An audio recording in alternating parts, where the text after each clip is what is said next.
irmãos, quero compartilhar um texto sagrado que encontra-se exatamente no Evangelho segundo escreveu São Mateus, capítulo de número 19, versículo de número 16. É um texto muito conhecido pelos irmãos, conhecido pela igreja, conhecido por você que ainda não faz parte deste rebanho, mas que já ouviu, sim, pessoas, grandes mensagens têm sido ministradas através destes rápidos versículos, que transborda de conhecimentos da parte de Deus, que transborda de ensino, tá certo, de aconselhamentos também para as nossas vidas diárias. E eu quero compartilhar esse texto, versículo de número 16 do capítulo 19, que diz o seguinte: E eis que, aproximando-se dele um jovem, disse-lhe: Bom mestre, que bem farei para conseguir a vida eterna? E ele disse-lhe: Por que me chamas bom? Não há bom senão um só, que é Deus. Se queres, porém, entrar na vida, guarda os mandamentos. Disse-lhe ele: Quais? E Jesus lhe respondeu: Não matarás, não cometerás adultério, não furtarás, não dirás falso testemunho, honra teu pai e tua mãe, e amarás o teu próximo como a ti mesmo. Disse-lhe o jovem: Tudo isso tenho guardado desde a minha mocidade, que me falta ainda? Amém. Queridos, o texto que nós lemos é um texto categórico e afirmativo quando se retrata a este assunto relevante a um jovem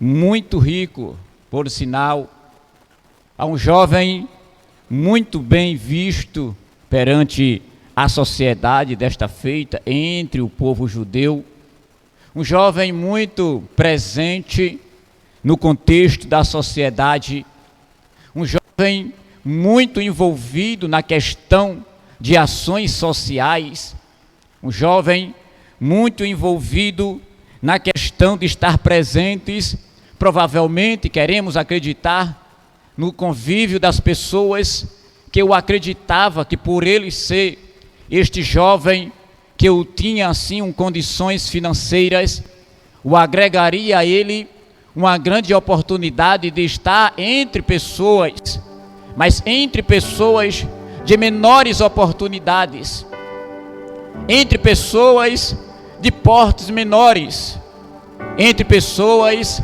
de condições necessárias para serem ajudados.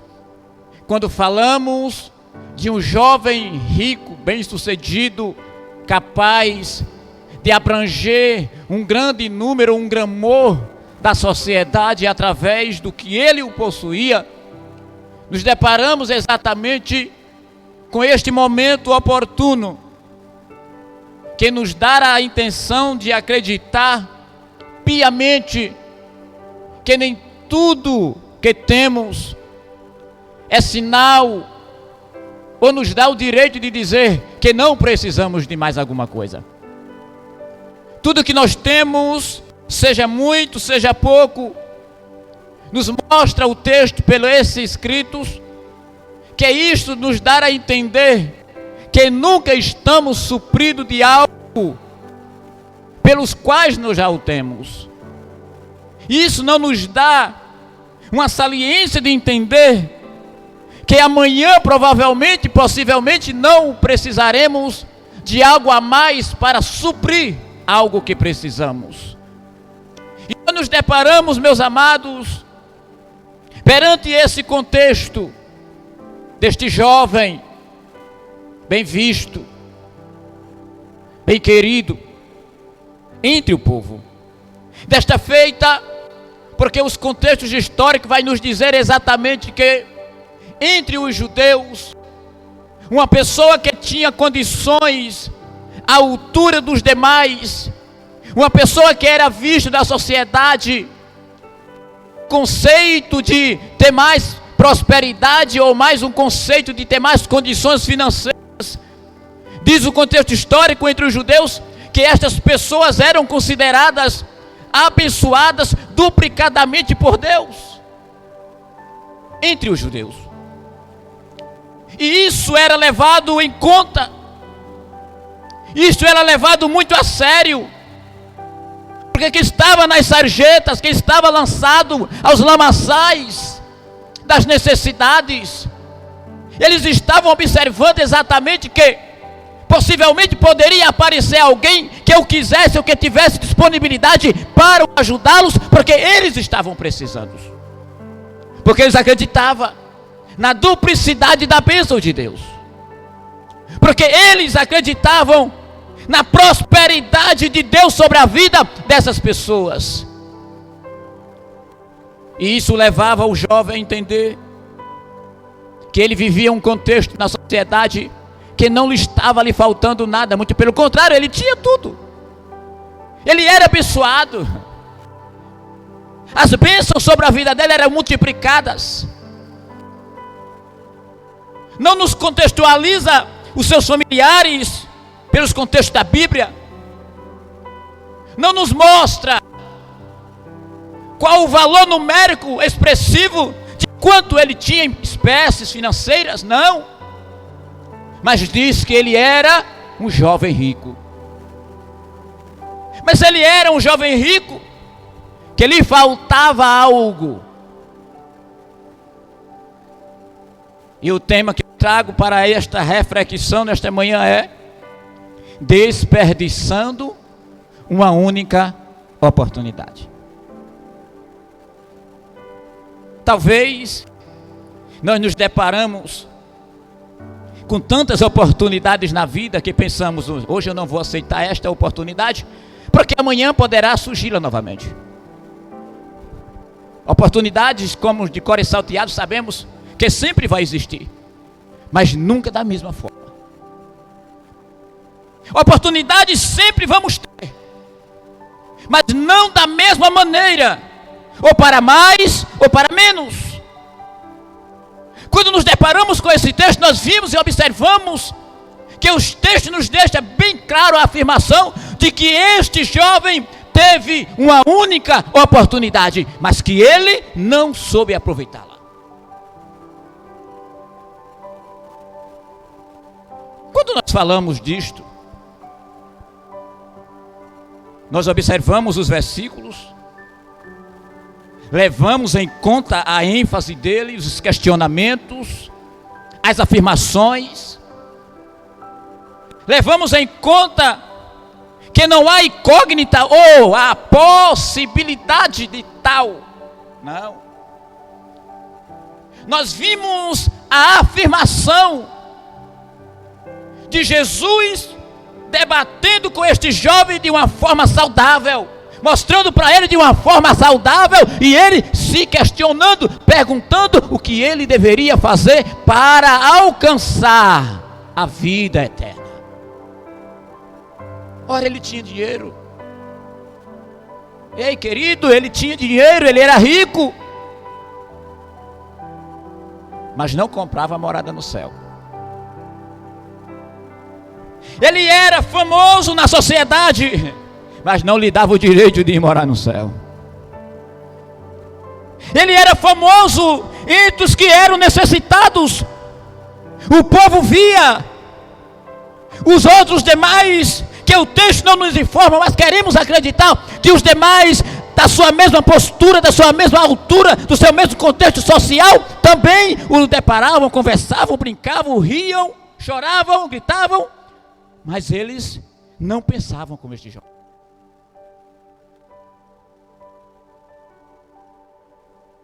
Olhamos para as retaguardas, olhamos para os lados opostos e vimos que este jovem talvez se encontrou em um momento isolado e pensou: está faltando alguma coisa para mim. Você já se deparou em momentos assim da sua vida? Que você olha para a sua conta bancária, tem lá dezenas de milhares de reais, vamos dizer, esse por um valor expressivo. Você olha para o seu outro lado, você vê tudo de bom que você possui, casas, carros, motos, não importa, não falta nada, geladeira cheia, exatamente tudo de fartura. O que alguém precisa você pode dar, você pode ceder, você pode emprestar se quiser, assim dando. Mas nós reparamos com um jovem que poderia estar mais rico do que você, a qual nós nos expressamos, que poderia ser bem mais visto do que você em sua sociedade, que poderíamos estar diante de um jovem que os homens da sociedade da alta o respeitavam, o consideravam, mas lhe faltava alguma coisa. Eu estava lendo uma biografia de Charles Spurgeon, ele falando sobre, o tema era aconselhamentos para obreiros, e uma dessas ênfases ele dá um exemplo sobre zelo. Ele vai contar a história exatamente de Whitefield, um certo cidadão costumeiro a sair pelas ruas da cidade, ser considerado uma pessoa muito importante e especial, e em um contexto convidado para estar sobre uma residência, para passar talvez uma noite, pernoitear uma noite, passar um final de semana, a convite de tais famílias. Este jovem era muito conhecedor, zeloso, e quando ele era convidado, operador Silmar, ele não tinha a preocupação de não falar ou expressar aquilo que ele aprendera, que ele sabia de conhecimentos, contextualizando a Bíblia. E todas as pessoas que o convidavam para a sua residência sabia da sua fama, do seu caráter, sabia da sua história, e acreditava piamente que ele iria falar algo que viesse contagiar os seus corações, as suas histórias e mudar a vida deles. Charles Spurgeon vai dizer que uma certa feita, esse cidadão Whitefield, ele recebe o convite de um coronel da cidade, e ele agora passa a saber que este coronel era um homem valente, bravo, tinha uma esposa, tinha 2 filhas. Quando ele vai para essa residência, passaram uma semana a convite do coronel. Ele passa a primeira noite, passa a segunda noite, passa a terceira noite, passa a quarta, a quinta e a sexta noite. Mas na 7ª noite ele fica intrigado com ele mesmo e diz para Deus: Deus, eu não posso constranger esta família. Eu não posso intrigar esta família, porque essa família me apoiou esta semana, me deu noites maravilhosas, me alimentou bem, cuidou de mim. Eu estou aqui porque eles me cuidaram de mim. Ele era zeloso com essas coisas, mas o objetivo dele não era preocupar-se com o que este casal de famílias oferecera para ele como cuidados especiais, porque a preocupação dele lá atrás era ir lá e pregar e falar de Jesus Cristo como Salvador para a vida deles. Mas ele, preocupado para não afrontar aquela família, ele questionou a Deus: Deus, eu não posso constranger este povo, eu não posso deixá-los tristes. Na sua última noite ele faz um propósito com Deus e diz: Deus, eu vou fazer algo e eu quero que o Senhor esteja nesse algo comigo. Eu vou escrever algo e vou deixar escrito na vidraça do quarto. E eu vou orar. E vou sair pela madrugada sem que esta família me veja sair. Ao amanhecer o dia, senhores, entra no quarto, observa que o jovem Whitefield sai, não demora a sair, perdão.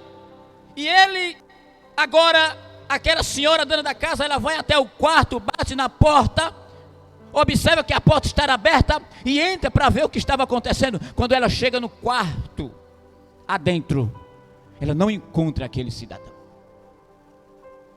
Mas ela observa uma coisa muito importante.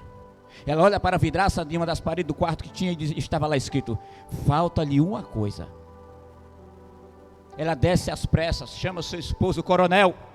O coronel sobe com ela, vai lá e conta também e vê a expressão: falta-lhes uma coisa. Eles não ficam satisfeitos. Eles descem, chama suas duas filhas: vamos aqui comigo. Volta para o quarto daquele jovem convidado. E eles ouvem seus pais dizerem: olha o que está escrito ali. E eles leem, e está escrito lá: falta-lhes uma coisa.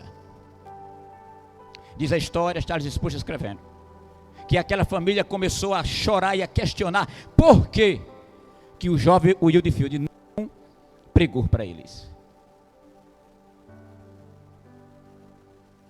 Finaliza ele contando esse pequeno fator, que aquela família, baseado no que estava escrito, eles acreditaram piamente que era o que estavam lhe faltando: Jesus, o qual aquele jovem não pregou para eles em palavras expressas, mas pregou deixando lá escrito: falta-lhes uma coisa.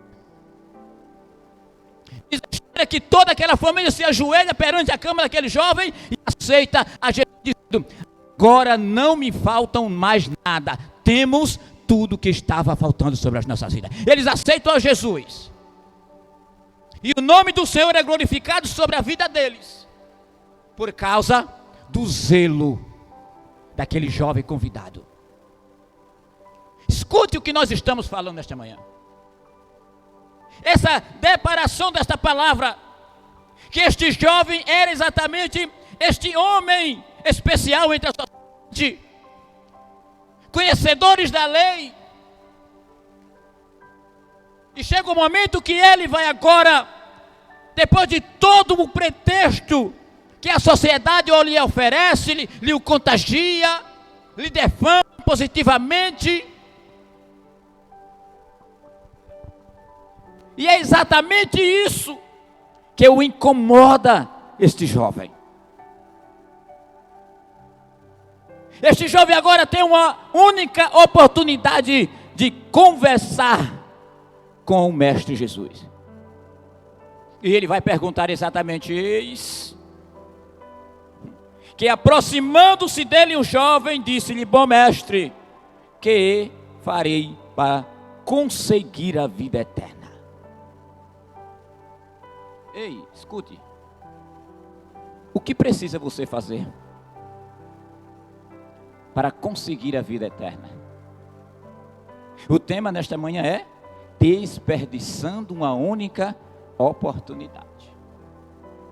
Essa foi a única oportunidade que este jovem teve diante de Jesus, perguntando para ele, dialogando com ele, e Jesus ensinando para ele de forma categórica e afirmativa que ele precisava simplesmente fazer algo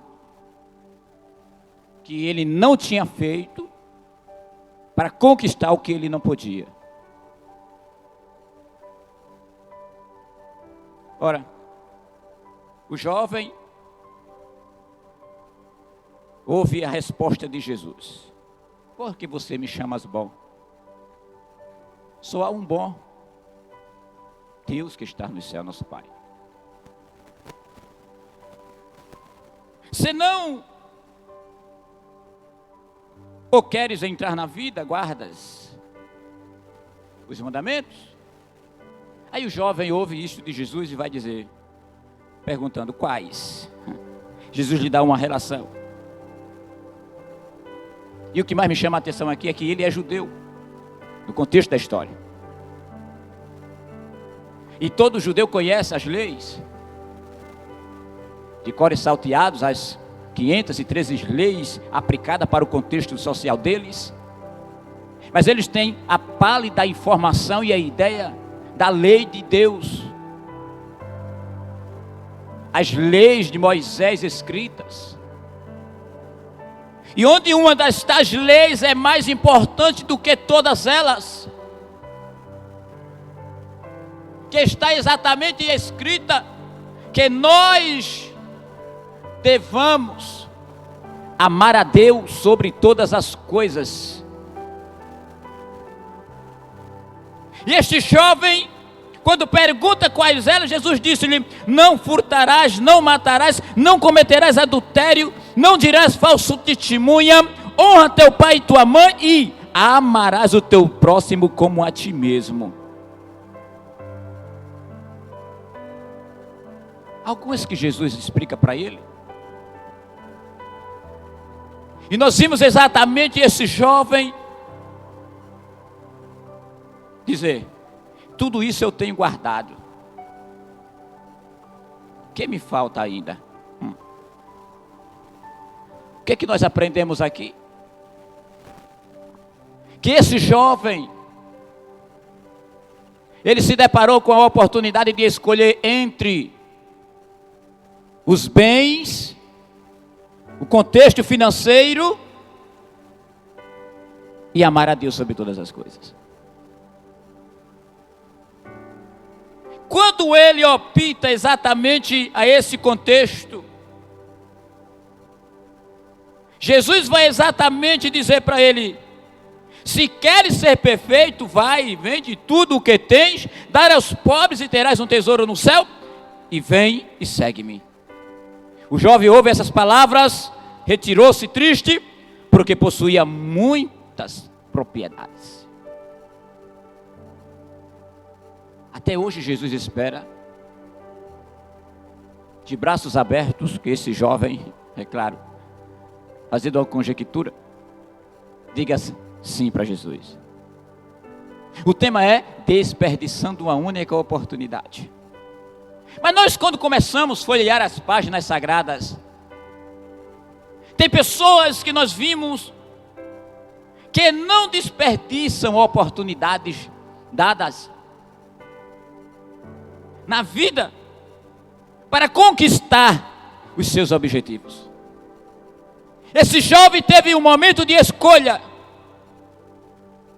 Esse jovem decidira não optar pelo que Jesus ensinou, pelo que Jesus solicitou, pediu. Escute,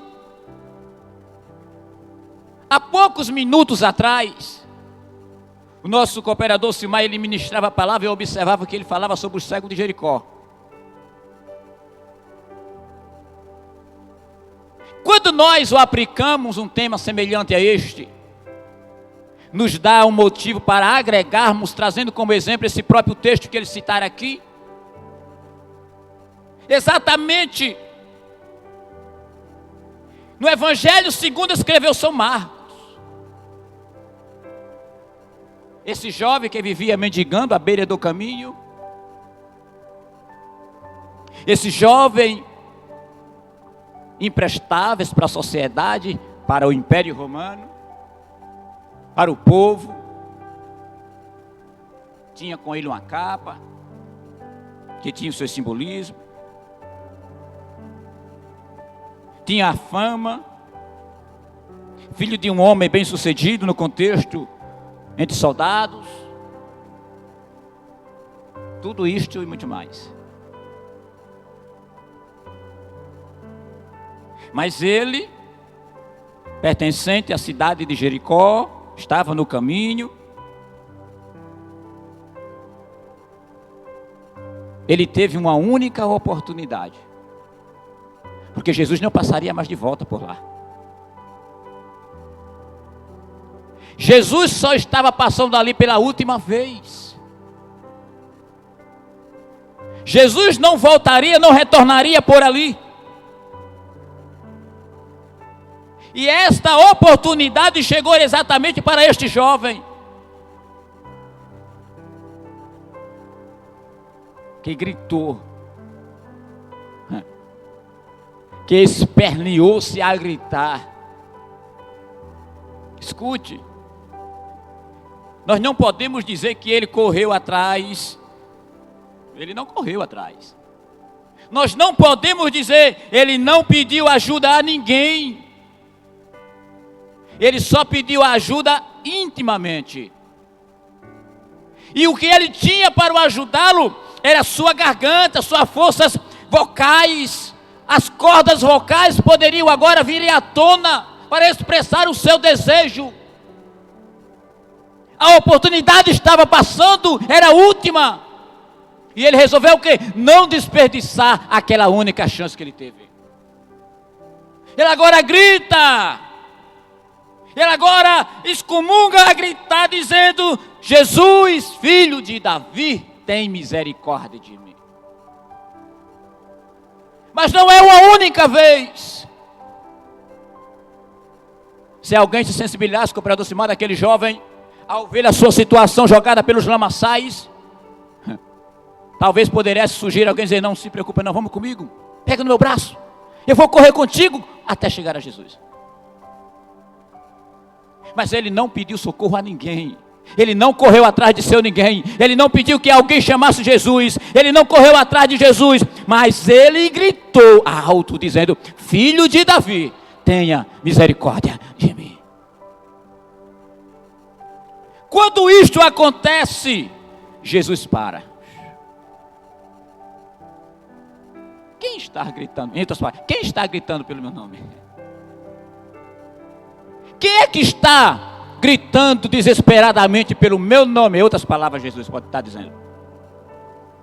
Tem alguém que possa estar gritando desta forma, desesperadamente, contristado pelas situações adversárias da vida? Mas escute, tem momentos da nossa vida que é uma única oportunidade que temos. Tem momentos na nossa vida que precisamos não acreditar em alguém, que precisamos não pedir socorro a alguém, mas tem momentos na nossa vida que precisamos somente gritar por Jesus Cristo. E gritar com a alma, gritar com o desejo da alma, a série das emoções. O que você está precisando? O que você está sentindo neste momento? Só Jesus pode te dar. E o que esse jovem precisava era da sua visão. Retorna.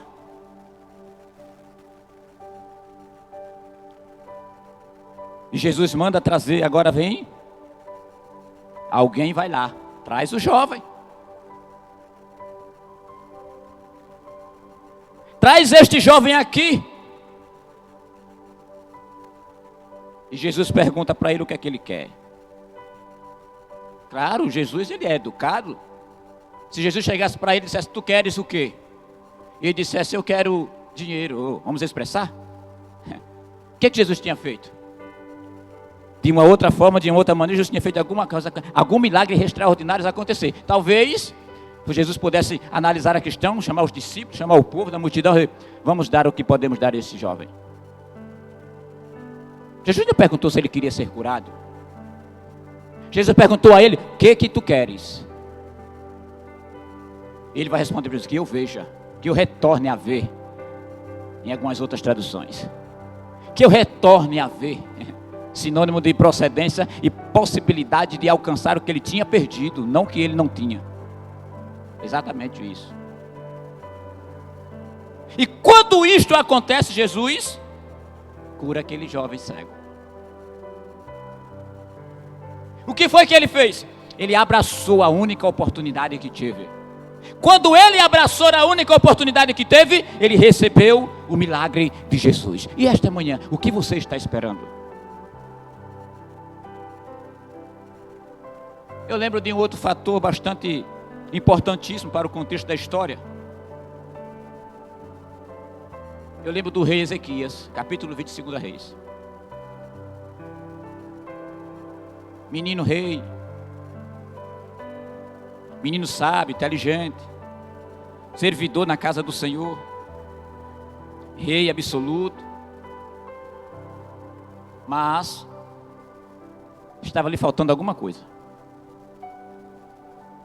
O profeta Elias vem, traz uma profecia da parte de Deus para ele, e manda que ele arrume sua casa, porque ele não irá mais viver, irá morrer. E nós começamos a entender que nesse fator imediato, o rei Ezequias recebe aquele impacto, vira o rosto para a parede e começa a lembrar dos seus feitos para Deus. E enquanto isso, o profeta Elias estava saindo. Enquanto ele pensava, analisava, chorava em questões de rápidos minutos ou segundos, vamos imaginar. quando ele pensava, analisava, trazia em questões para ele diante de Deus, o homem que restaurou o templo, o homem que trouxe o culto de volta, o homem que restaurou o templo, trazendo a adoração a Deus, o homem que trouxe uma história de comoção em todo o contexto de Israel. Quando o povo fez isso, houve uma comoção. Todas as casas, até a área do norte, estavam lá quebrando os ídolos, aquilo que tirava o lugar de Deus nas suas residências, nas suas casas, no reinado de Israel. Ele lembra de tudo isto. Ele lembra que Deus manda anjos para destruir o exército de Senaqueribe, e aí eles ficam livres da perseguição naquele contexto. E agora chega o profeta Elias e diz: olha, tu arruma a tua casa que tu irás morrer. Ele estava enfermo.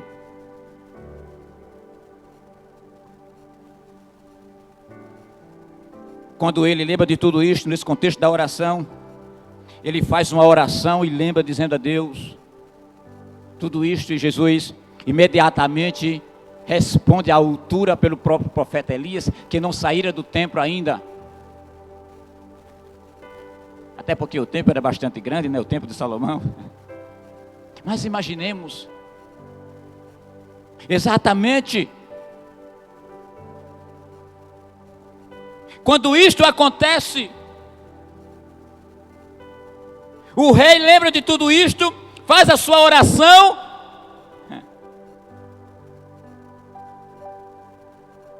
e Jesus Cristo responde mais uma vez, usando o próprio profeta Elias: volta lá, Elias, e entrega para ele que eu estou mais decretando 15 anos de vida para ele. A única oportunidade que possivelmente poderia ter o rei Ezequias, de haver um acrescentamento de idade sobre ele para com Deus. Então ele não desperdiçou a chance, ele não lançou fora a oportunidade, ele não jogou fora aquilo que não poderia deixar de fazer. E só poderia ser feito se houvesse uma atitude própria. Agregaremos ao jovem rico, ele teve uma chance, mas ele não agregou para uma decisão própria dele, para alcançar o que ele desejava, o que ele tinha como objetivo. Ele não teve a humildade de reconhecer exatamente que ele estava deixando Deus em segundo plano. A atitude dele era de conquistar o alvo aos céus.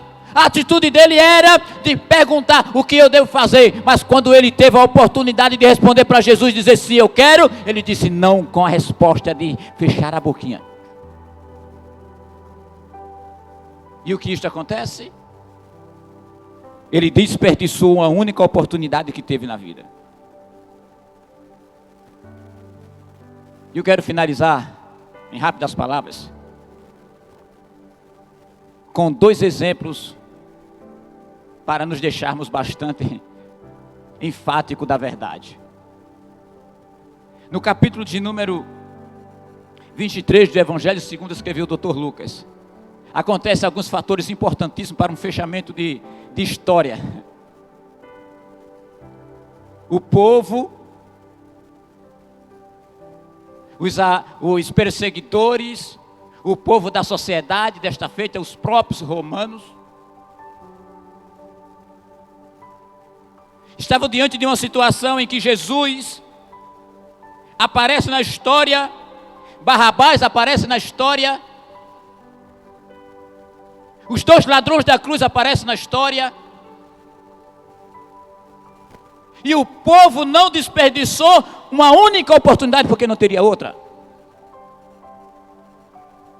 que era de fazer pré-julgamentos, de crucificar a quem passasse pelo crivo. Estava ali Pilatos, Herodes, o povo da alta, os grandes. Entre eles estava Jesus e Barrabás. É provado que Jesus não era esse malfeitor. É visto pelas atitudes e as e as diretrizes de Pilatos e Herodes, que ele não deveria nada. Mas o que o povo faz? Insiste. Não.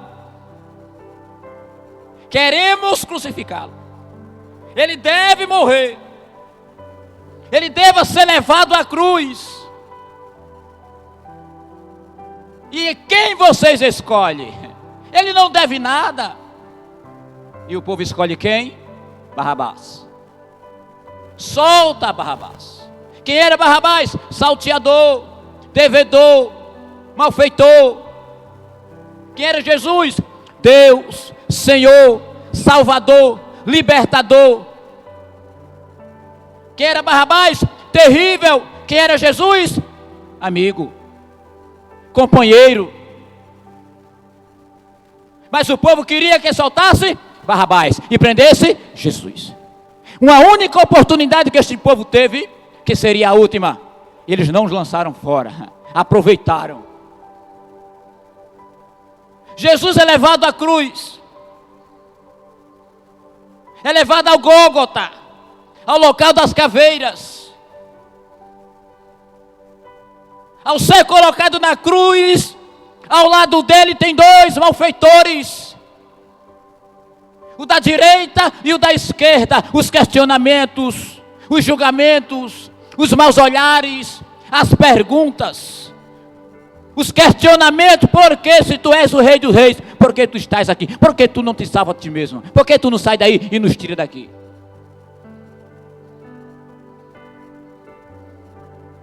Esses jovens tiveram oportunidades, mas um deles não desperdiçou a oportunidade. Um deles olha para Jesus e diz: lembra-te de mim hoje, quando estiveres lá.